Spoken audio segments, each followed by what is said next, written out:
মধ্যপ্রাচ্যের আকাশে যুদ্ধের কালো মেঘ আরও ঘন হচ্ছে। ইসরায়েল ও যুক্তরাষ্ট্রের যৌথ হামলায় ইরানের সর্বোচ্চ নেতা আয়াতুল্লাহ আলী খামেনি নিহত হয়েছেন এমন খবর ছড়িয়ে পড়ার পর তেহরান জুড়ে চরম উত্তেজনা তৈরি হয়েছে। যদিও এ বিষয়ে স্বাধীনভাবে নিশ্চিত হওয়া যায়নি, তবুও ইরানের রাজনৈতিক ও সামরিক অঙ্গনে অস্বাভাবিক তৎপরতা স্পষ্ট। শোক, ক্ষোভ ও প্রতিশোধের ঘোষণায় মুখর হয়ে উঠছে দেশটি। ইরান জানিয়ে দিয়েছে, নেতৃত্বে আঘাত মানেই রাষ্ট্রকে দুর্বলভাবে ভাবা যাবে না, বরং এই আঘাতের জবাব আরও কঠোরভাবে দেওয়া হবে। তেহরানের সামরিক বাহিনী একের পর এক ক্ষেপণাস্ত্র নিক্ষেপ করে ইসরায়েলি লক্ষ্যবস্তু ও মধ্যপ্রাচ্যে অবস্থিত মার্কিন ঘাঁটিগুলোকে টার্গেট করছে বলে দাবি করা হয়েছে। ইরানি গণমাধ্যমে বলছে, তাদের পাল্টা হামলায় উল্লেখযোগ্য ক্ষয়ক্ষতি হয়েছে। যদিও ইসরায়েল ও যুক্তরাষ্ট্রের পক্ষ থেকে পাল্টা দাবি করা হয়েছে যে অধিকাংশ ক্ষেপণাস্ত্র প্রতিহত করা হয়েছে। তথ্যযুদ্ধের এই পরিস্থিতিতে প্রকৃত ক্ষয়ক্ষতির পরিমাণ স্পষ্ট নয়, তবে সংঘাত যে নতুন মাত্রা পেয়েছে তা অস্বীকার করার কোনো উপায় নেই।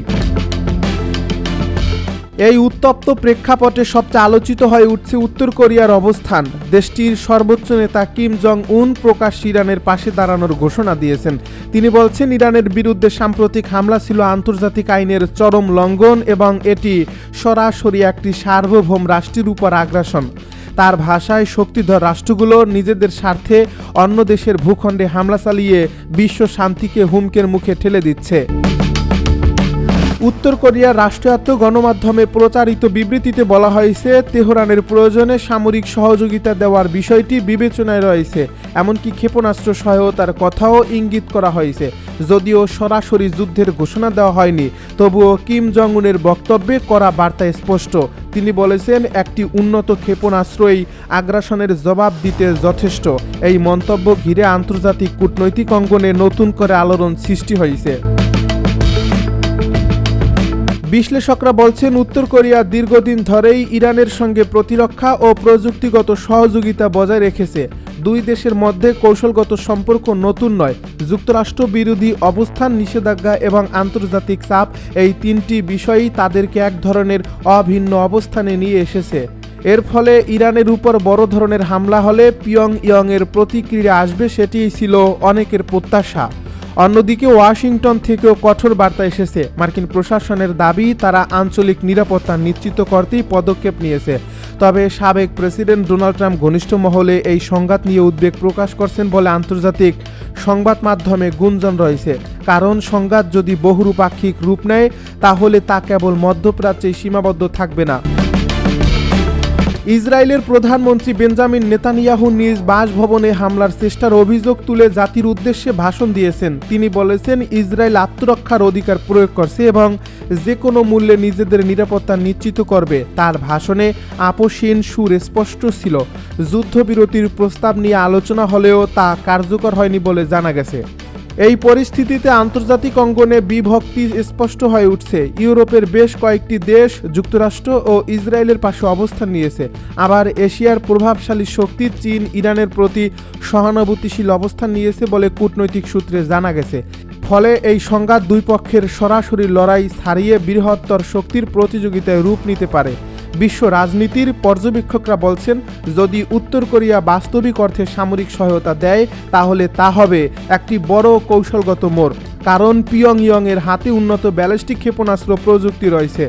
যদিও আন্তর্জাতিক নিষেধাজ্ঞা তাদের অর্থনীতিকে চাপে রেখেছে, তবুও সামরিক সক্ষমতা নিয়ে তারা বারবার নিজেদের শক্তি প্রদর্শন করছে।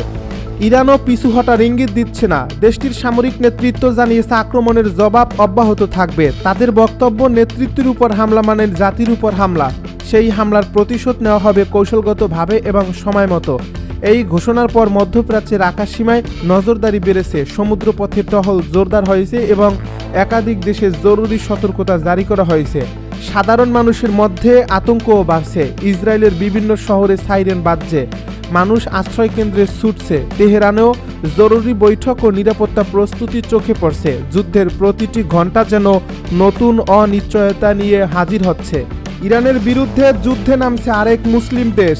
ইরানের বিরুদ্ধে এবারে যুদ্ধে নামছে সংযুক্ত আরব আমিরাত। দেশটি জানিয়েছে, ইরানের বিরুদ্ধে সামরিক পদক্ষেপের কথা বিবেচনা করছে তারা।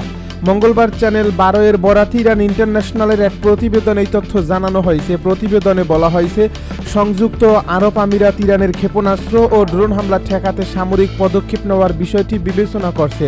সিদ্ধান্ত গ্রহণ প্রক্রিয়ার সঙ্গে পরিচিত সূত্রের বরাতে এ তথ্য প্রকাশ করা হয়। চ্যানেল 12 জানিয়েছে, চলমান সংঘাতে সরাসরি জড়িত না থাকা সত্ত্বেও ইউএই ইতিমধ্যে প্রায় 800টি ক্ষেপণাস্ত্র ও ড্রোন হামলার শিকার হয়েছে। সংশ্লিষ্ট সূত্র জানিয়েছে, যদিও ইউএস কোনোভাবেই এই যুদ্ধে অংশ নেয়নি, তবুও দেশটি 800টি হামলা মোকাবেলা করছে।